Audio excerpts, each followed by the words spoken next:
গতকালকে সংস্কৃতি বিকাশ কেন্দ্রে আমাদের 13 জনকে আহত করেছে, আমরা পিছনে ব্যাক করেছি। আজকে প্রশাসনের সামনে, প্রশাসনের চোখের সামনে, আর্মির সামনে যদি কাউকে আঘাত করা হয় আঘাত করবো, এটা আমরা তাদেরকে ওয়ার্ন করে দিচ্ছি। আমরা প্রচুর মাইর খেয়েছি, এবার আর মাইর খাবো না, এবার মাইর দিব। আলহামদুলিল্লাহ মানুষের মধ্যে ব্যাপক সাড়া পাচ্ছি। জেনজি যারা শাপলাগলিতে ধুমায়া ভোট মারতেছে, যারা উইমেন শাপলাগলিতে ধুমায়া হলো সিল দিতেছে, আর অনেকেই বলতেছে ভাই স্লিপ নিয়ে আসছি জানের ভয়ে, অন্তরে শাপলাগলিতে ভিতরে যায় সিল দিয়ে আসছে। ইনশাল্লাহ ঢাকা 8-এ শাপলাগলির ভূমিধস বিজয় হবে। তবে এই বিজয় নাসিরউদ্দিন পাটোয়ারির না, এই বিজয় শহীদ ওসমান হাদি ভাইয়ের।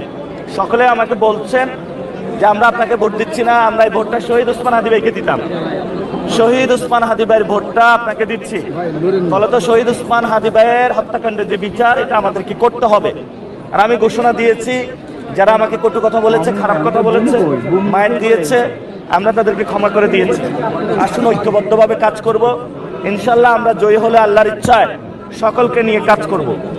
তবে যারা সন্ত্রাস, চাঁদাবাজ, দখলদারিত্ব করে, তাদের হাত দিয়ে আমরা প্রশাসন দিয়ে গুঁড়া করব। তাদের বাংলার জমিনে কোনো স্থান নাই। জালেমদেরকে আমরা বাংলার জমিন থেকে উচ্ছেদ করব এবং এখানে মজলুমরা যে নির্যাতিত, নিপীড়িত, তাদের অধিকার ইনশাল্লাহ প্রতিষ্ঠা করব। এখানে কোনো 9-6 নাই।